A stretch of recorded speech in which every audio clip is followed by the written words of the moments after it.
quel serait, dans le cas d'un gouvernement mondial, l'ennemi, selon vous, qui serait mis en avant pour continuer à diriger le monde, en fait?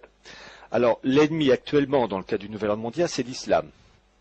L'islam, parce que il représente, voyez-vous, j'évoquais tout à l'heure les problèmes de relations entre certaines communautés. Vous avez des musulmans qui posent problème, il ne faut pas se voiler la face, mais vous avez heureusement des musulmans qui ont un comportement tout à fait honorable et respectable. Et vous avez, de la part du nouvel ordre mondial, une opposition à l'islam, parce que l'islam est encore la seule religion qui apporte un espoir pour l'au-delà. La différence entre un Européen, un Américain et un musulman, c'est que l'Européen ou l'Américain, ils ont peur de la mort. Oui. Le musulman, lui, n'a pas peur parce que la vie sur Terre n'est qu'un passage et qu'il aura, comment dire, le repos de l'âme dans l'au-delà. Et c'est une, comment dire, pour l'esprit mondialiste, c'est une concurrence qu'il ne peut pas accepter. Car le musulman va pas, ou en tout cas beaucoup moins, se focaliser sur les plaisirs matériels, sur la société de consommation.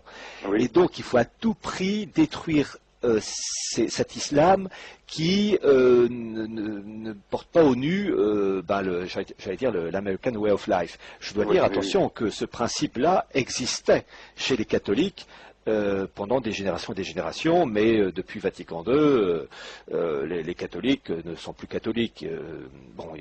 C'est complètement paganisé maintenant, ou déchristianisé. Bon, donc l'islam représente encore le dernier. Je ne suis pas musulman, je suis catholique, mais je reconnais que l'islam est le dernier carré à vraiment s'opposer à un esprit matérialiste, mercantile, car pour la religion islamique, et non pas islamiste, islamique, il y a l'espoir de l'au-delà. La vie sur Terre n'est qu'un passage.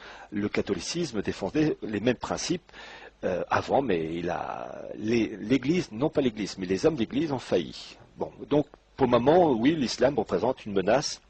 Il y a un concurrent, il y a un adversaire utile pour le nouvel ordre mondial et les gnomes de Wall Street et de la City. Donc en fait,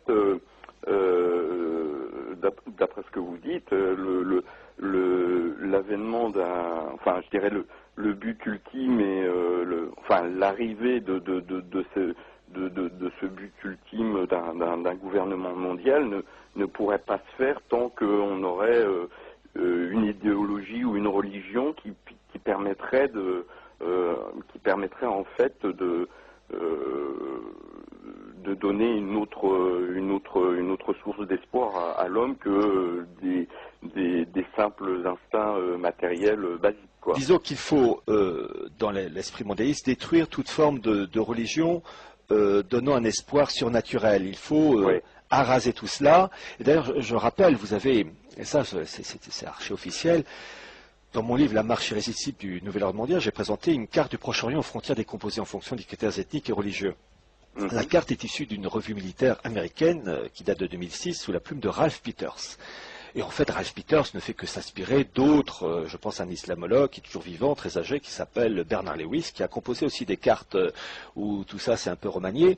Et dans son article, donc dans cette revue de mai-juin 2006, article intitulé « Frontières de sang », il dit à un moment donné qu'il faut mettre en place, et je cite son expression, un Vatican de l'islam.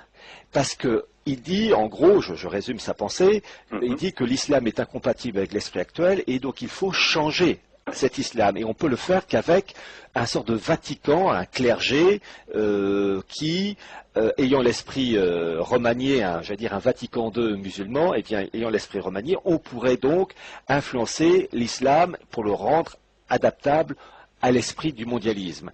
Et c'est vraiment écrit en toutes lettres.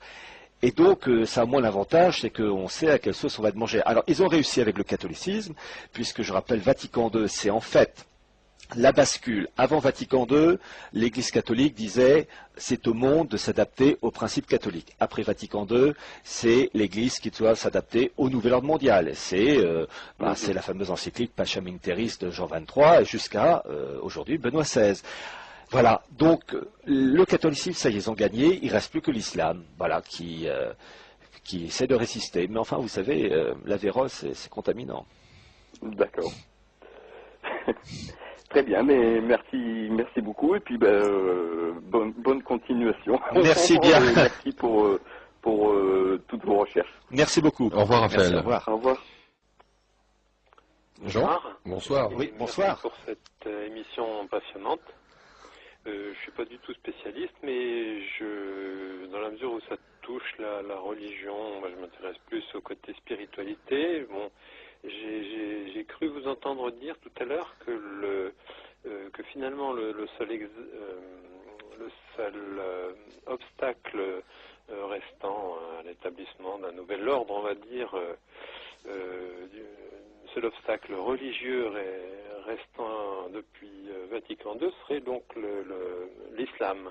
Mais bon, que faites-vous en quelques mots quand même des milliards de personnes qui ne sont pas effectivement en Europe occidentale, mais qui sont soit bouddhistes ou autres religions hindouistes qui représentent plusieurs milliards de personnes. Oui, ce sont plutôt des concepts philosophiques, philosophico-religieux. Oui. Ce ne sont pas des religions à l'état, entre guillemets, à l'état pur, style catholicisme ou judaïsme ou islam. Là, c'est plus des concepts philosophiques comme un peu Confucius. C'est plus philosophique, une manière de vivre, une manière de concevoir les choses. Mais je veux dire, en matière religieuse, je resterai prudent parce que je ne veux pas aller trop loin dans ce sens que on a affaire à un auditoire très large, toutes les convictions, athées ou pas, et donc en fait c'est un débat sans fin. Je préfère plutôt m'appesantir sur des sujets temporels, d'instituts créés telle année par un tel, financés par un tel, là, qu'on soit croyant ou pas, au moins tout le monde est d'accord. Voilà. Oui, tout à fait, c'est clair, et c'est ce qui fait votre force et votre indiscutabilité. En n'oubliant pas que l'aspect spirituel joue un rôle, mais je préfère y aller avec la pointe des pieds et pas très loin. Oui, bien entendu, enfin, c'est-à-dire que finalement, quelque part, vous dites que chacun, au moins, enfin, en matière de religion, mais spécialement pour celle-ci, dont on parle à l'instant, comment dire, la religion va jouer sur peut-être à un niveau individuel, quoi, mais n'aura peut-être pas une force dans le monde comme peut avoir le catholicisme. Le catholicisme aujourd'hui, il est complètement délavé. Regardez, quand on voit les réunions des jeunes catholiques, je pense au temps du pape Jean-Paul II, Peace and Love, c'est du Woodstock avec une croix, mais enfin c'est un côté, je veux dire, ça fait pas sérieux, ça fait boîte de nuit, et puis j'ai envie de dire, soyons pratiques, ils se disent catholiques, très bien, est-ce qu'ils obéissent aux préceptes catholiques? Oui, non, bah non, parce que est-ce qu'ils vont à la messe tous les dimanches? Est-ce qu'ils se confessent minimum une fois par an? Est-ce qu'ils communient? Non. Est-ce qu'ils obéissent aux préceptes? 9 cas sur 10, non. Alors ça chante, la gratte, enfin la guitare à la main, mais